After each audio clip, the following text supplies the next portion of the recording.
역대 최고 수준의 고환율 국면에도 불구하고 우리 증시 폐장일을 하루 앞둔 오늘 원달러 환율 1,430원대를 밑돌며 지난해보다 낮은 수준에서 마무리했습니다. 외환 당국의 강도 높은 구두 개입과 이단 수급 대책에 따른 결과로 풀이되는데요. 과연 내년엔 어떨까요? 경제부 김보미 기자와 짚어보도록 하겠습니다. 김 기자, 다행히 환율이 진정된 모습이긴 하지만 불안감은 여전한 상황입니다. 내년에도 환율 안정 이어질 수 있을까요? 네, 일단 연평균으로 보면 1,420원에서 1,430원대로 올해와 비슷하거나 조금 더 높을 수 있다는 의견이 많습니다. 조금 더 구체적으로 보면 내년 상반기까지는 환율이 하락 안정하겠지만 하반기로 갈수록 재차 오를 가능성이 높다는 전망이 나오는데요. 우선 상반기 환율 하락 안정의 근거로는 지난 24일 있었던 정부의 구두 개입 및 각종 수급 대책 효과, 또 내년 4월에 있을 세계 국제지수 WGI 편입 이슈, 그리고 미국의 금리 인하 사이클 등이 꼽힙니다.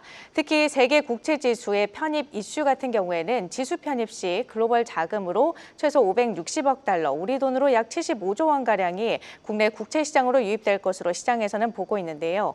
국채시장에 들어오는 자금은 보통 환해지를 하지 않기 때문에 그만큼 국내 시장의 달러 유동성이 커지는 효과가 있다는 분석이 나옵니다. 다만 하반기에는 다시 환율이 틀 수 있는데요. 이와 관련해서는 인터뷰 직접 들어보시겠습니다. 미국 연준의 금리 인하 사이클도 있고 5월에도 또 연준 의장 교체도 있기 때문에 상반기는 한 1,400원 정도, 1,410원 정도 될 것 같고, 근데 하반기에는 연준의 금리 인하 사이클이 끝나잖아요. 그러면은 미국채 금리가 오를 수 있기 때문에 달러가 다시 강세를 보일 수 있다라고 보고 있어서 1,430원 정도. 네, 일단 환율이 1,420원대 전후라며 레벨 부담은 일부 덜 것으로 보입니다. 그렇다면 우리가 중요하게 살펴봐야 하는 게 바로 변동성이겠죠. 하반기 재차 환율이 틀 수 있다면 내년에도 변동성이 확대될 수 있다는 의미로도 해석되는데요. 어떻습니까? 네, 그렇습니다. 원화 가치 하락의 근본 원인인 한미 금리 격차, 또 국내 주식시장의 평가 절하 등이 해소되지 않는 이상 언제든 환율은 튀어오를 수 있다라고 보고 있는 건데요. 때문에 내년에도 환율 변동성은 클 수밖에 없다는 전망이 지배적입니다. 직접 들어보시죠. 변동성이 상당히 클 것 같고요. 연간으로 따지게 되면 1,300원대 후반에서 1,500원 정도까지 넓은 레인지에서 조금 흐름을 보이지 않을까라고 전망을 하고 있습니다. 네, 현재로서는 해외 투자 확대로 인한 수급 불균형 해소가 시급한 과제인데요. 기재부가 지난 24일 국내 시장 복귀 계좌 RIA를 신설해서 세제 지원에 나서겠다고 밝혔지만 증권가에서는 환율 안정 효과에 대해서 회의적인 분위기입니다. RIA란 보유한 해외 주식을 매도한 뒤 원화로 환전해서 국내 주식에 장기 투자하면 해외 주식 양도소득세에 대해서 한시적으로 세제 혜택을 부여하는 방안을 말하는데요. 미 증시가 기술주를 중심으로 강한 상승세를 이어가는 상황에서 투자자들이 세제 혜택을 이유로 해외 투자를 포기할 요인은 그렇게 크지 않다라는 겁니다.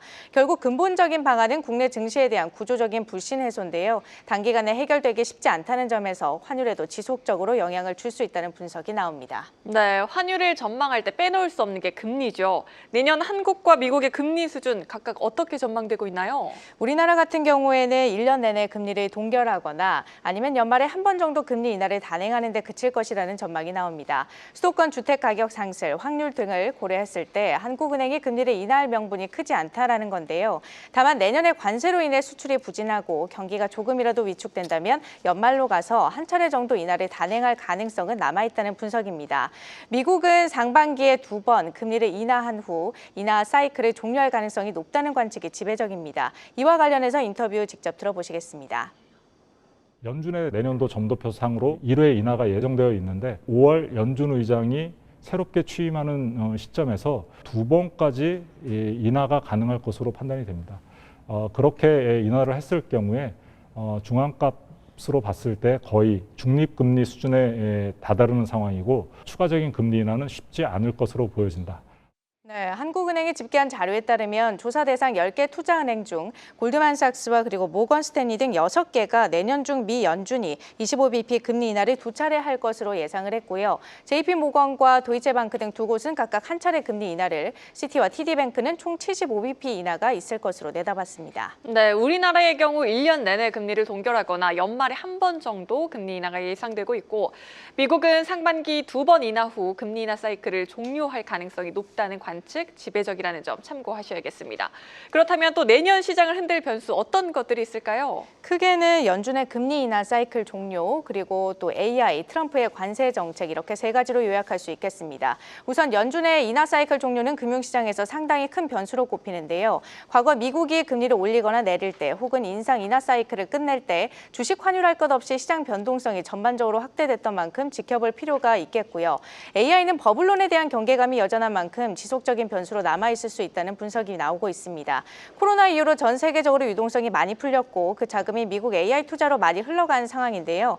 만약 AI 섹터에서 조정이 온다면 글로벌 금융시장은 물론이고 우리나라에 나갔던 해외 투자 자금들도 불안감이 커질 수 있다는 우려가 나옵니다. 마지막으로 트럼프 관세 정책 부분을 보면요. 내년에 미국의 관세 인상 영향이 본격화되면서 교역량이 크게 줄 것으로 예상되거든요. 이런 상황에서 과연 반도체 수출로 우리나라 전체 수출을 이끌 수 있을지에 대한 불확실성, 이 부분이 하나 있고요. 또 하나는 트럼프 행정부가 전 세계 주요국에 부과한 상호 관세, 이게 과연 정당한 것이냐를 놓고 연방 대법원의 결정이 아직 내려지지 않은 상황입니다. 만약에 상호 관세 무효 판결이 날 경우 트럼프 행정부가 어떻게 나올 것인가, 이 부분이 또 다른 불확실성으로 부상할 수 있다는 전망이 나옵니다. 네, 경제부 김보미 기자와 함께했습니다.